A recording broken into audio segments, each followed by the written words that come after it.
Tonight, a statue honoring the Royal Regina Rifles is unveiled in France ahead of the 80th anniversary of D-Day. Also, as Saskatchewan's population grows and the housing crisis persists, immigrants are finding themselves priced out of the rental market. As we march through graduation season, we meet a law student hoping to use her education to make a difference. This is CBC Saskatchewan News.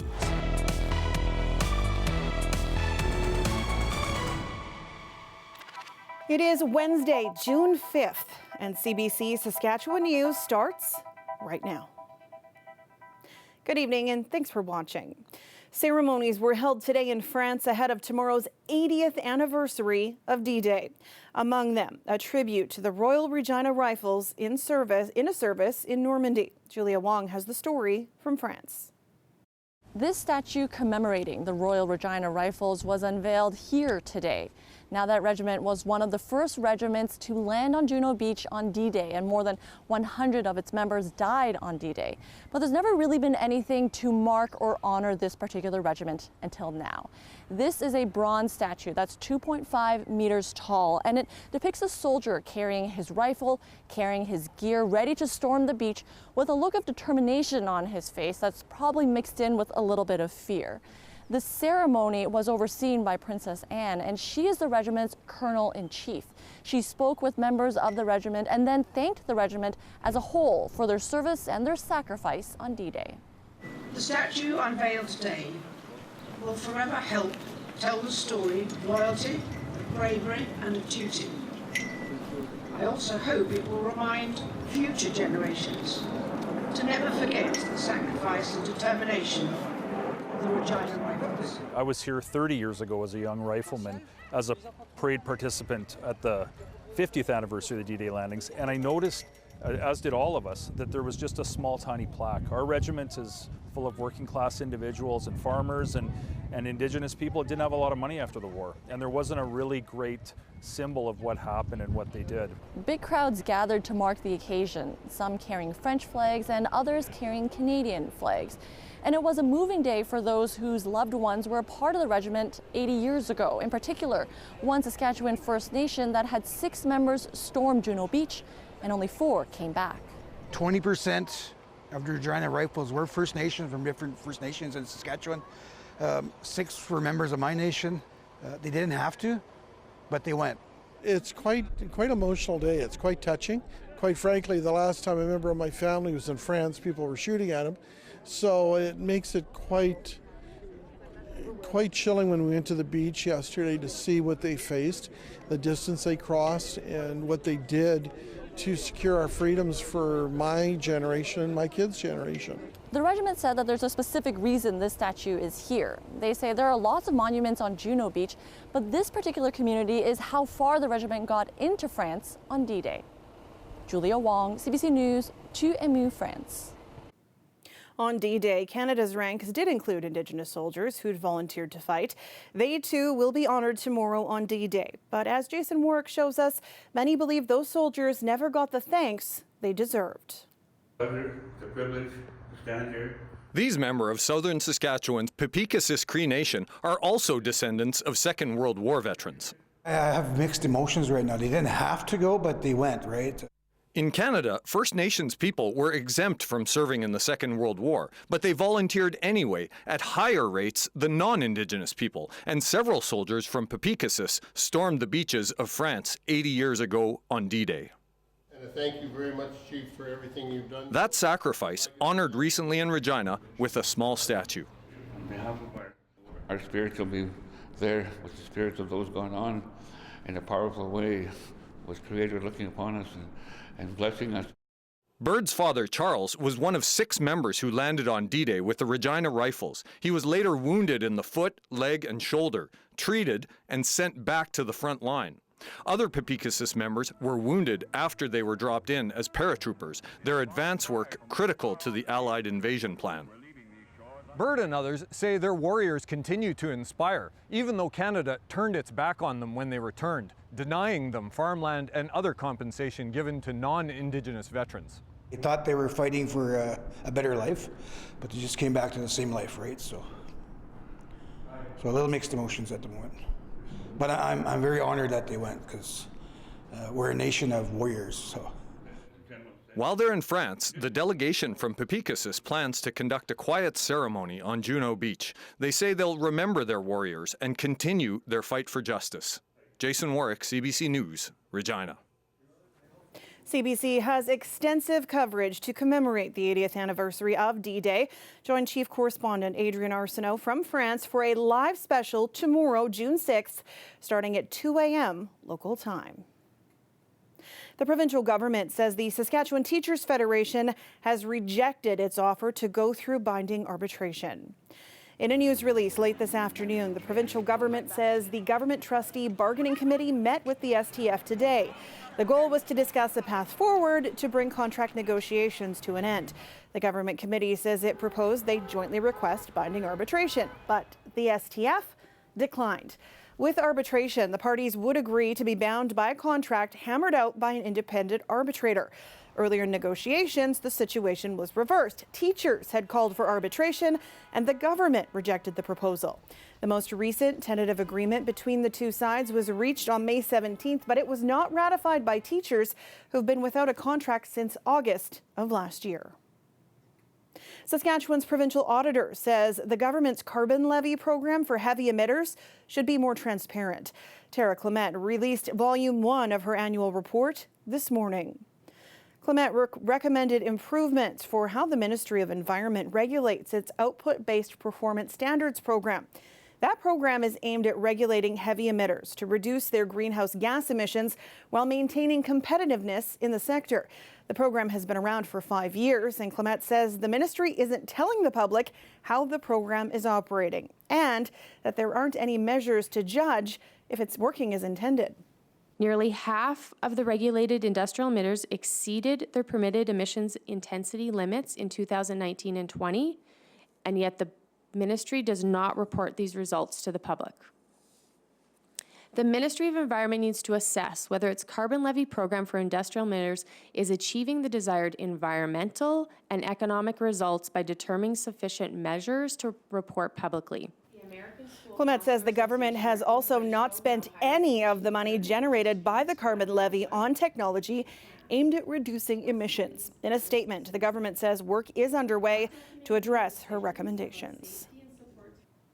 The Bank of Canada has delivered some highly anticipated relief to Canadians who've been waiting for interest rate cuts. The central bank has reduced its benchmark rate to 4.75%, a drop of 25 basis points. Restrictive monetary policy is working to relieve price pressures. And with further and more sustained evidence underlying inflation is easing, monetary policy no longer needs to be as restrictive. In other words, it's appropriate to lower our policy interest rate. Macklem points out that both headline inflation and core inflation are now within the bank's target range between 1% and 3%. Macklem says if these factors continue along their current course, further rate cuts could be expected. Police in Saskatoon are asking people for help in their latest homicide investigation. They want people in the Riversdale and Pleasant Hill neighborhoods to search their properties for a knife. Those on 22nd Street West, 18th Street West, Avenue H South, and Avenue J South. Investigators believe that knife was the weapon used to hurt 29-year-old Glenn Lenny early on Monday. He died in hospital. 2 men are charged in Lenny's death, one of them with second-degree murder. A charity that raises money for Regina hospitals has apologized after their comedy fundraiser over the weekend went off the rails. Alexander Kwan brings us that story. The Hospitals of Regina Foundation has issued an unconditional apology for jokes that were told at a fundraising event this past weekend. The organization held its Four Seasons Ball at the Connexus Arts Center in Regina on Saturday. The event's main entertainment was actor and comedian Rob Schneider, who recently did a woke-free comedy special on Fox Nation. Schneider is perhaps best known for his work on Saturday Night Live. You like the juice, eh? The foundation did not provide details about the jokes made by the comedian at the event, but attendees have told CBC News that Schneider's set included jokes at the expense of transgender people and about COVID-19 vaccinations. In a statement, the foundation says, "We do not condone, accept, endorse, or share Mr. Schneider's positions." It goes on to say it asked Schneider to cut his set short on Saturday night. The foundation says it offered an apology that night and reiterates this sincere and unconditional apology for any offense caused. All references to Schneider's appearance have been removed from the organization's website. Schneider did not return a request for comment. The Hospitals of Regina Foundation says their event was sold out and they raised roughly $350,000. The organization says it will not provide any further comment on this issue. Alexander Kwan, CBC News, Regina. Saskatchewan's population is growing, and according to Stats Canada, much of it is newcomers. But we also know our country is in a housing crisis. As Pratush Dayal reports, many immigrants are finding themselves priced out of the rental market.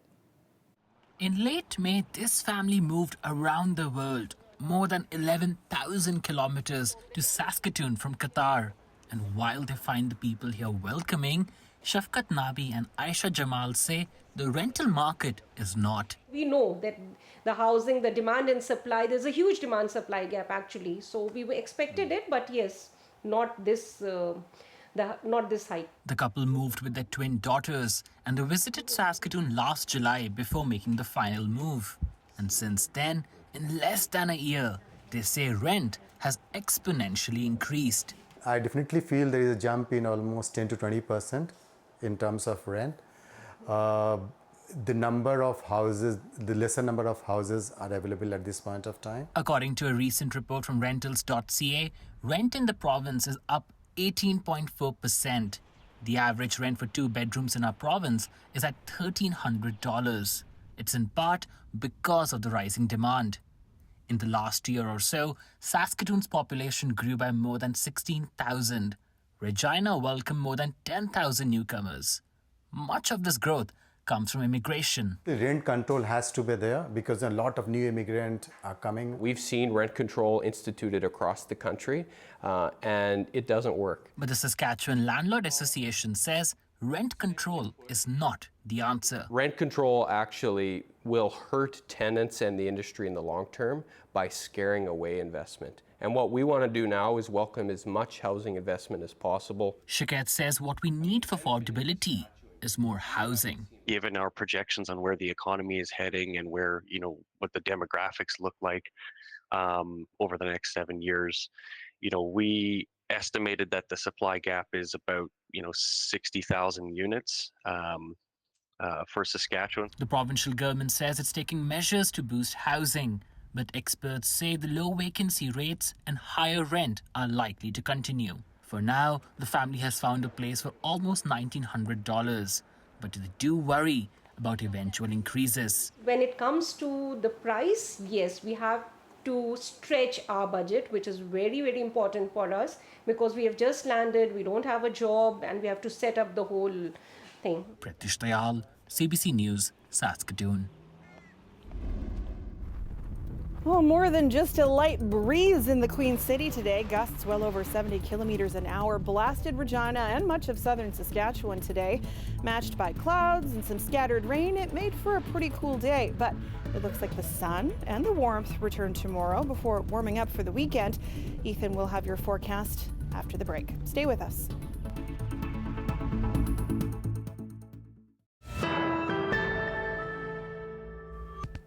New players to the Saskatchewan Roughriders roster got their first real dose of a gusty prairie wind today. Instead of the usual at Mosaic Stadium, the Riders practiced over at the University of Regina today. New offensive coordinator Mark Mueller says the wind was not a problem. The Regina-born OC says chemistry is already building among the team and the staff. Every day is an exciting day for us, for the whole staff. And it's new staff, new team, new guys. I think we're excited to continue putting the work in that we have and to show it on Saturday. Excited to go up to Edmonton and, we play a good opponent up there in the Elks and, compete and play hard. Being with the Riders is a family affair for Mueller. He's the grandson of legendary quarterback Ron Lancaster, and his dad, Larry, was also the team's assistant GM from 1989 to 1991. Kickoff between the Riders and Elks is at 2 o'clock on Saturday. This weather update is brought to you by Crestview Chrysler Dodge Jeep Ram, proud member of the Capital Automotive Group.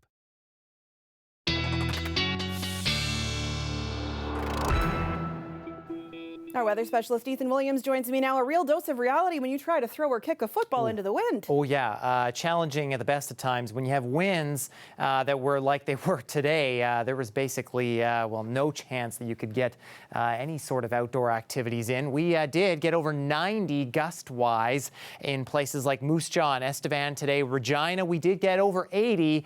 Saskatoon, we got close to 70, and really, no matter where you were in the southern half of the province, those gusts, you know, kind of at the least were around 60 kilometers an hour. So, yeah, very windy. And still, even at this hour, we're seeing those gusts in the 70 to 80 range, particularly in southern sections of the province. Should note that the wind warning, though, that was in effect for this area of the province, it was hanging on for Weyburn and Estevan and Carlisle and Oxbow. That has come to an end now. So we should start to see those winds start to diminish a bit through the night. The reason that we've seen that, of course, is because of the low pressure center that's now over Manitoba. It's been spreading cloud cover and some occasional showers through the province today.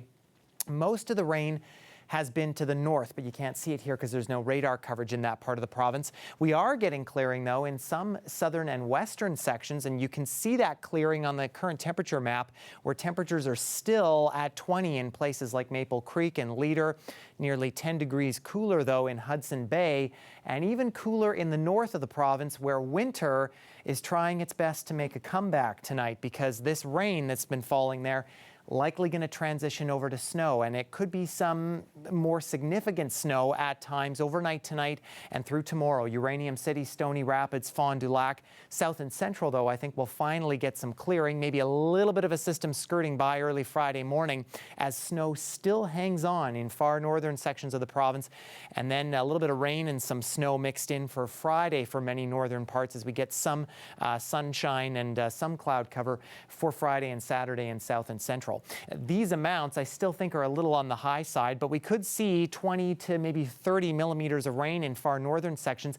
Going to depend, though, how much snow we get. And again, I think these totals are a little overshot. They're taking into account that rain, but maybe as much as 5 centimeters here.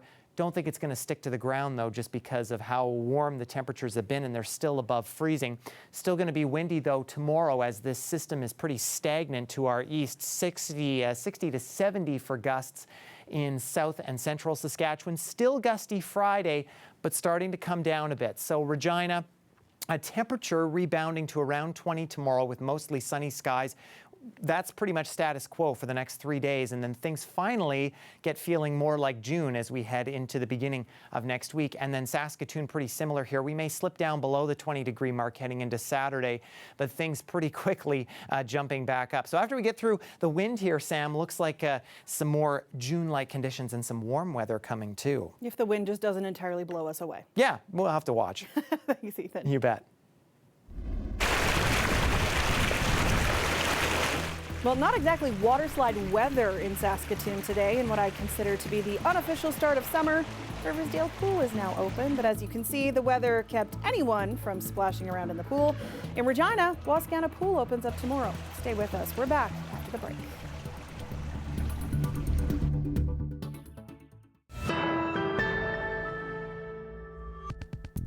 An update on a story we brought you earlier in the show. The Saskatchewan's Teachers Federation is going to be implementing sanctions. The STF has declared a bargaining impasse after rejecting the government's offer to go through binding arbitration.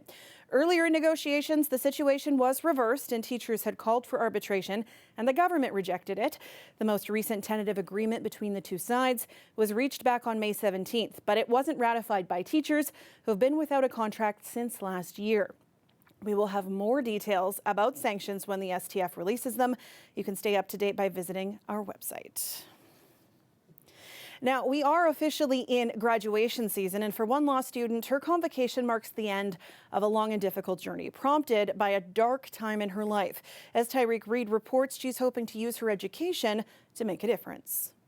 As Saba Ahmed walks across the stage at the University of Saskatchewan, a voice from the audience.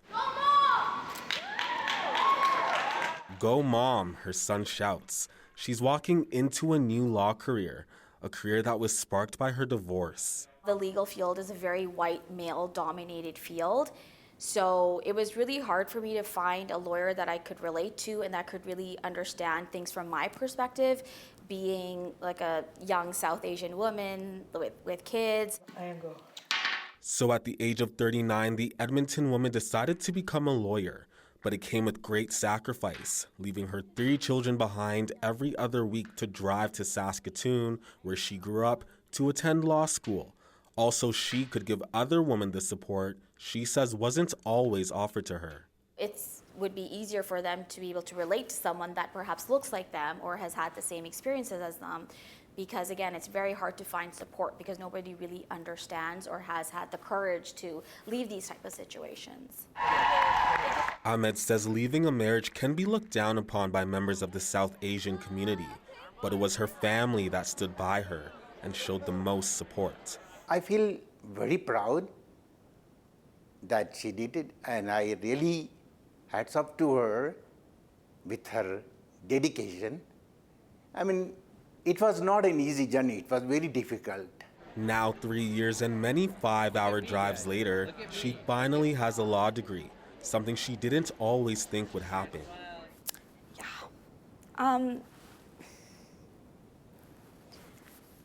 It feels amazing, and my heart is full. Ahmed plans to practice family law. Yeah, thank you. And she knows it will be challenging, but she's eager to take on what comes next. Tyreek Reed, CBC News, Saskatoon.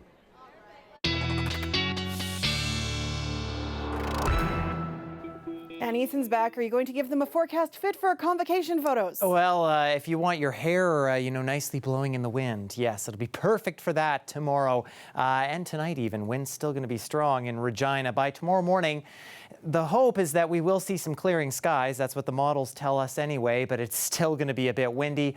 Temperatures near 20 degrees near noon. So, other than the wind, it's going to be not too bad of a day, near seasonal. And then for Saskatoon tonight, we're looking at mostly clear skies as things already are starting to clear a little bit there. By tomorrow morning, 11 degrees. And then similar gusty winds could be as high as in the 60 to 70 range again tomorrow. But again, mostly sunny skies. 18 degrees, and yes, if you want your photos, Sam, maybe a little bit of hairspray. Or a lot. Thanks, Ethan. You're welcome. And that is it for us tonight. For news anytime, including more on teacher contract negotiations, you can head to cbc.ca/sask. Thanks so much for watching. Have a great night.